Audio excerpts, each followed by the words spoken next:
A very good day to you. I'm Hank Gross, MidHudsonNews.com. It's Thursday, January 19th. The news today brought to you by the Galleria at Crystal Run. The city of Middletown is now facing what other cities in the area have experienced in recent times: shootings.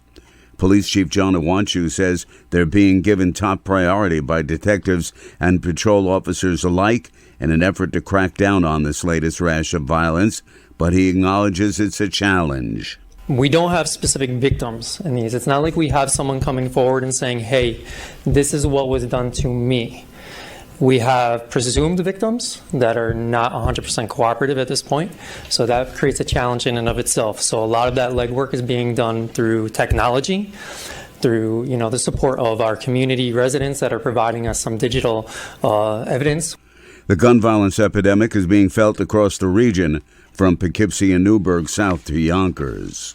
An investigation by the U.S. Labor Department's Occupational Safety and Health Administration has resulted in the agency citing the giant warehouse delivery retailer Amazon for failing to keep workers safe, and has issued a hazard warning letter after the inspections at the New Windsor facility.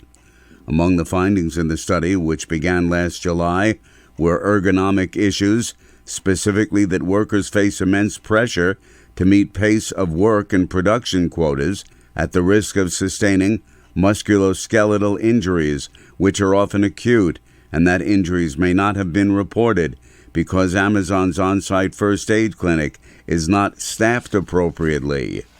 Paul Ricard has served as police chief in the town of Mount Hope for the last 10 years, and now he's announced he will retire next month. Prior to his service in Mount Hope, he retired from a career in the Middletown City Police Department, where he left with a position of lieutenant.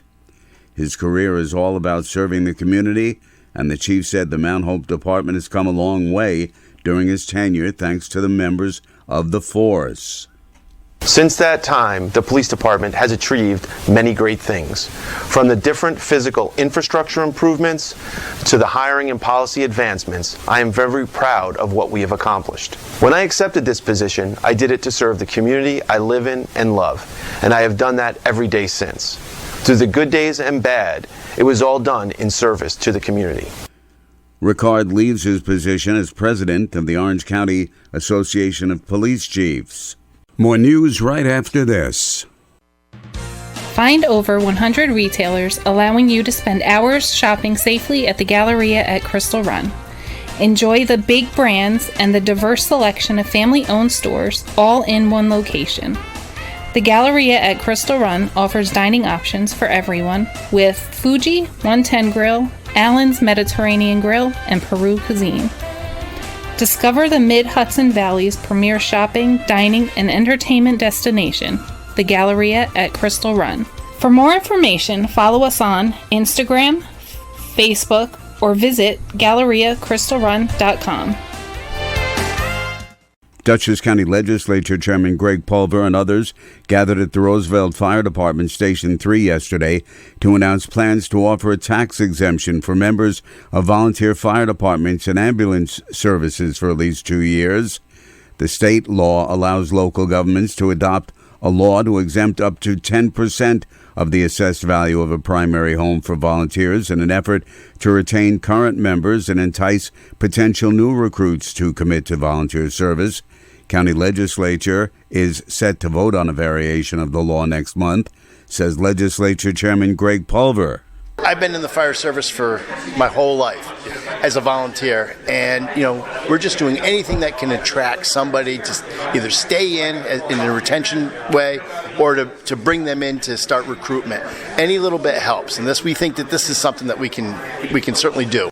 The county law, as proposed, would offer a 10% county property tax exemption to volunteer members. A mother of a freshman student sneaked into Arlington High School Tuesday to watch her daughter fight with another freshman girl before the first period. The mother, according to Arlington School District Superintendent Dr. Dave Moyer, was not authorized to be in the building. The mother could be heard on a video of the fight using vulgar language to encourage her daughter to beat the other girl. Police are investigating. The Hurley Town Board voted unanimously for a government operations climate action plan to be prepared as part of the town's participation in the state's Climate Smart Community Certification Program. Hurley will submit the plan to the State Office of Climate Change for consideration of points toward Climate Smart Communities certification.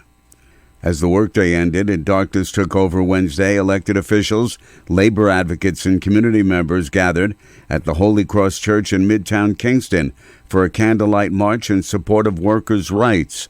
The group included Emma Krejci, Director of Advocacy, Outreach, and Education at the Worker Justice Center of New York.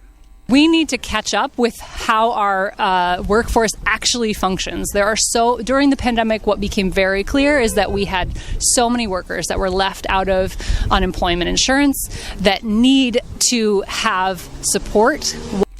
The gathering urged elected officials in Albany to include $500 million in the state budget for the Unemployment Labor Bridge Program, which would provide workers, such as independent contractors and others not eligible for regular unemployment benefits, $1,200 a month if they find themselves out of work.